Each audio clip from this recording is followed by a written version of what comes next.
Ok, nesta segunda parte, nós vamos discutir as etapas do desenvolvimento, iniciando pela drenagem de veias sistêmicas, drenagem das veias pulmonares, septação atrioventricular, atrial e ventricular,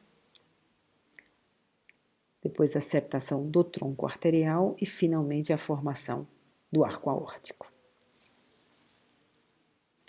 Começando pela drenagem das veias sistêmicas. Vocês lembram que na primeira parte falamos que existem 3 pares de veias. São 2 veias cardinais, que originam-se de tecido do embrião, 2 veias umbilicais, originadas de tecido placentário, e 2 veias vitelinas, originadas do saco vitelino.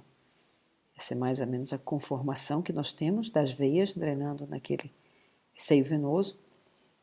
E nós temos então aqui a cardinal direita, umbilical direita e vitelina direita. E da mesma forma temos do lado esquerdo a vitelina, a umbilical e a cardinal. Como essas veias vão gerar estruturas no coração? Do lado direito, a veia cardinal direita, originária do embrião, vai dar origem à veia cava superior.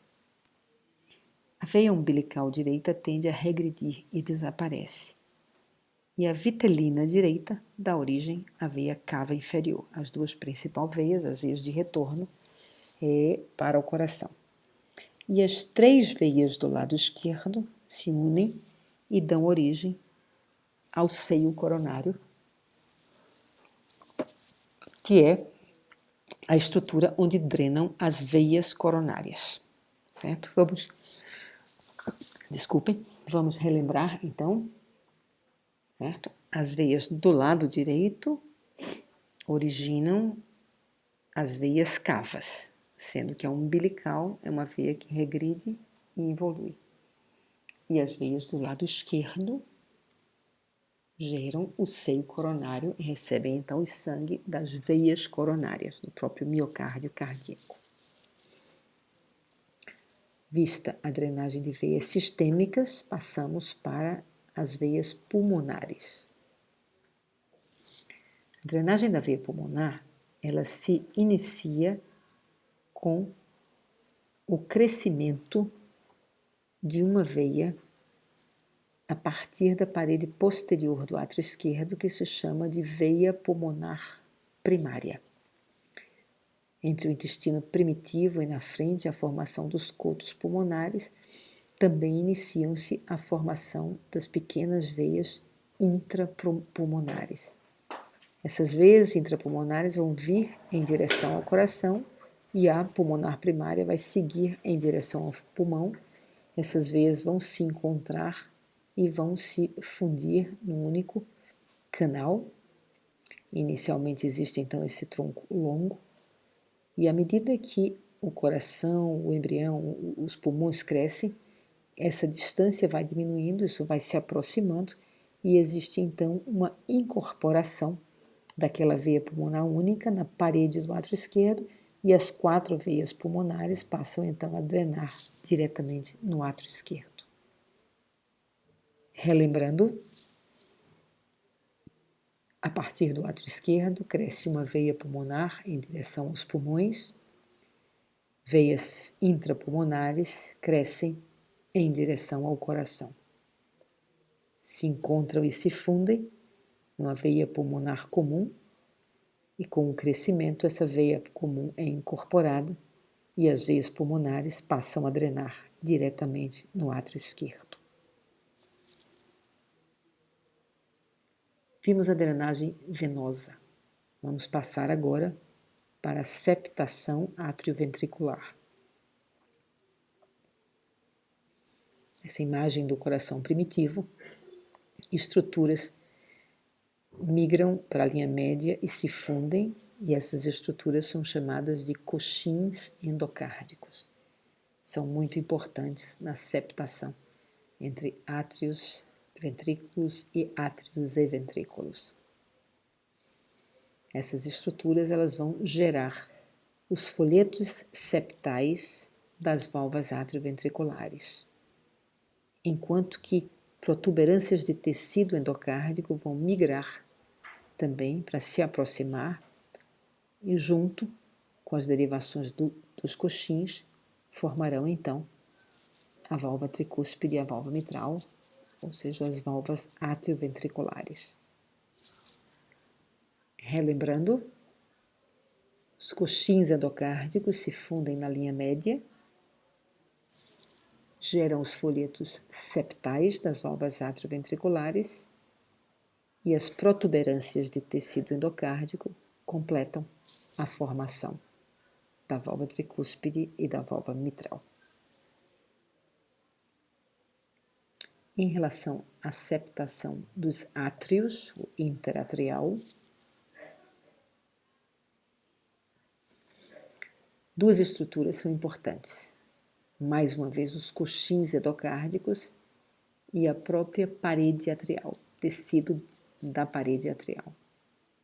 Inicialmente, o tecido vai crescer da parede atrial, da região superior, em direção aos coxins endocárdicos. Esse crescimento, no entanto, ele não atinge os coxins e deixa uma abertura na parte inferior, chamada de foramen primum. Em seguida, os coxins, ou tecido derivado dos coxins, começa a crescer em direção à parede do átrio, obliterando aquela primeira abertura, o foramen primum, mas também neste mesmo momento, quase que simultaneamente, tecido da região superior é reabsorvido, deixando uma segunda abertura, o foramen secundum. Finalmente, uma dobradura na parede atrial completa a septação, deixando então o foramen oval, que é aquela estrutura que desvia o sangue do ducto venoso para o átrio esquerdo durante toda a vida intrauterina, levando o sangue do átrio direito para o esquerdo, e após todas aquelas mudanças circulatórias neonatais, o aumento de fluxo desse lado vai empurrar a válvula de volta e vai haver o fechamento, mas discutiremos isso mais na frente, na aula de fisiologia. Relembrando, a septação atrial inicia com duas estruturas importantes, a parede atrial e os coxins. A parede atrial cresce em direção ao coxim, mas não se funde, deixando o foramen primum como a primeira abertura entre os átrios. Em seguida, tecido do coxim cresce em direção à parede, na mesma hora em que tecido da parede é reabsorvido, deixando uma segunda abertura, agora na região superior, chamada de foramen secundum. E, finalmente, uma dobradura na parede atrial vai completar o processo, deixando então uma abertura numa região mais medial entre os átrios, chamada de foramen oval. Terminada a septação atrial, passamos para a septação ventricular. Ela acontece mais ou menos no mesmo tempo, termina aproximadamente uma semana depois da septação atrial e acontece de forma semelhante, embora ainda mais simples. Inicialmente existe uma formação, na verdade, que começa a crescer a partir da ponta, a partir do ápex dos ventrículos, em direção ao centro do coração. Essa estrutura ela é mais grossa, ela é mais espessa e forma o septo interventricular muscular. Essa estrutura ela também não chega a se fechar, não chega a encostar nos coxins endocárdicos. Ela permite uma pequena abertura que vai ficar até quase o final do segundo mês, quando então tecido dos coxins endocárdicos vão migrar em direção ao septo muscular e vão se fundir, e essa região bem fininha do septo se chamará então o septo membranoso, e a região mais espessa é o septo muscular. Relembrando, existe um crescimento da ponta em direção ao centro do coração, que não se funde com os coxins, deixa uma pequena abertura que eventualmente será fechada de cima para baixo com o tecido derivado dos coxins endocárdicos. Falamos agora da septação do tronco comum, do tronco cone, tronco arterial. Lembrando que essa estrutura, e que essa estrutura ela sai do coração inicialmente como uma estrutura única, mas o que vai acontecer é que tecido, na verdade, vai crescer internamente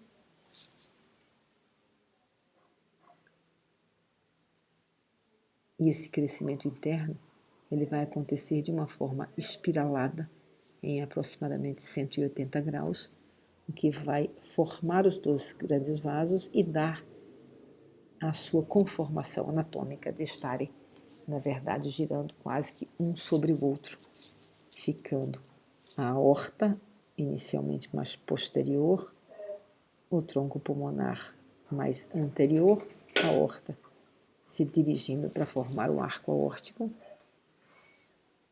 e o tronco pulmonar se dirigindo para formar as artérias pulmonares.